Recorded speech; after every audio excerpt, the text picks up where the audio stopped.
नमस्कार किसान भाइयों। आज के वीडियो में हम बात करने वाले हैं आगामी रबी के मौसम में हम जो गेहूं, चना, सरसों आदि फसलों को बुआई करने वाले हैं। तो बुआई के समय हमें कौन से खाद का उपयोग करना है, उसके बारे में हम संपूर्ण जानकारी प्राप्त करेंगे। यदि आप हमारे चैनल पर नए हैं तो चैनल को सब्सक्राइब करना ना भूलें, ताकि आपके पास सबसे पहले इसी प्रकार की जानकारी के वीडियो पहुंच सके। तो आइए हम जानते हैं कि हमें कौन कौन सी खाद का उपयोग करना है। जैसा कि अभी बाजार में या सोसाइटियों में जो खाद उपलब्ध हो रहा है वो एसएसपी, डीएपी, टीएसपी या एनपीके खाद की उपलब्धता सोसाइटी में है। ऐसे में किसान भाइयों को समझने में कठिनाई हो रही है कि हमें कौन सा खाद कितनी मात्रा में उपयोग करना चाहिए। अगर तीनों खाद उपलब्ध हैं तो हमें कौन सा खाद लेना चाहिए। तो सबसे पहले तो हम बात कर लेते हैं एसएसपी के बारे में, सिंगल सुपर फास्फेट के बारे में।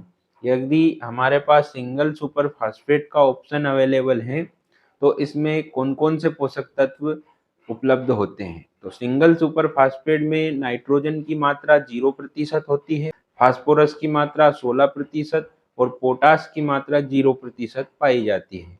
तो ऐसे में यदि हम सिंगल सुपर फास्फेट का उपयोग करते हैं तो हमें इसमें जो है नाइट्रोजन तथा पोटाश की मात्रा अलग से देनी होगी।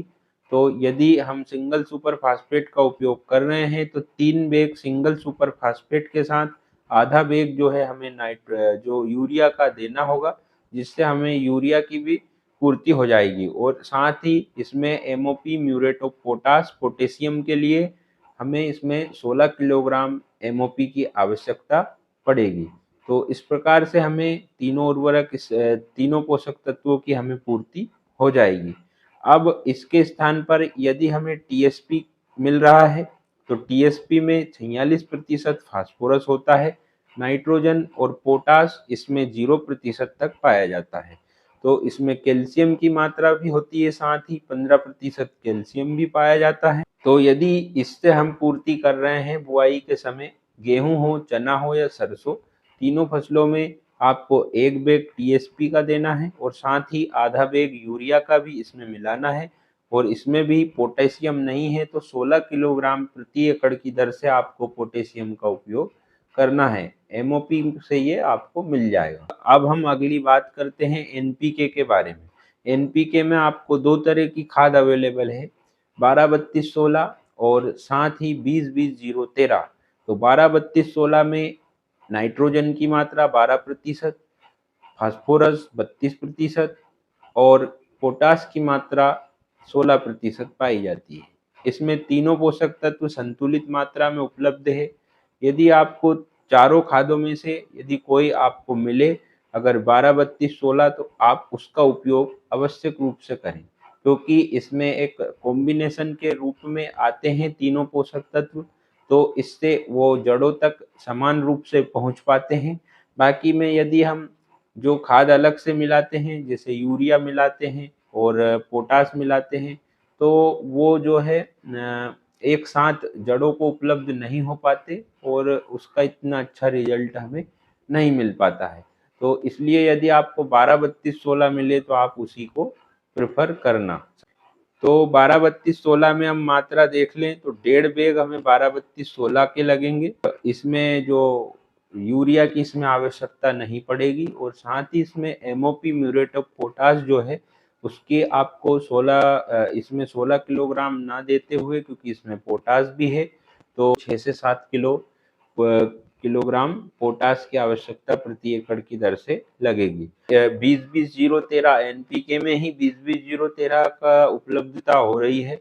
तो इसमें 20% नाइट्रोजन, 20% फास्फोरस, 0% पोटाश होता है और 13% इसमें जो है सल्फर भी पाया जाता है, जो तिलहनी फसलों के लिए आवश्यक होता है।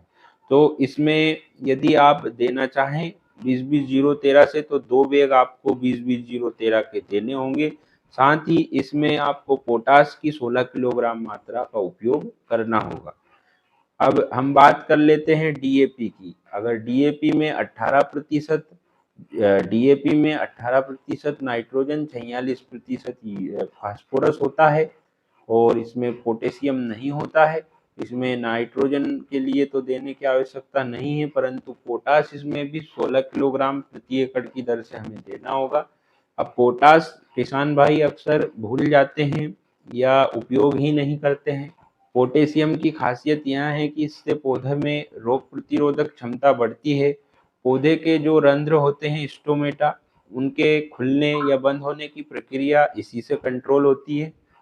तथा ये क्लोरोफिल के लिए भी एक आवश्यक पोषक तत्व है। क्लोरोफिल एक ऐसा पिगमेंट है जो पौधे के प्रकाश संश्लेषण में महत्वपूर्ण भूमिका निभाता है। पौधे की हरेपन के लिए ये जरूरी होता है। तो पौधा हरा बना रहेगा तो वो अधिक भोजन बनाएगा, अधिक भोजन बनाएगा तो वो कार्बोहाइड्रेट, और इसी का साथ ही एक और काम है कार्बोहाइड्रेट को ट्रांसफर करने का।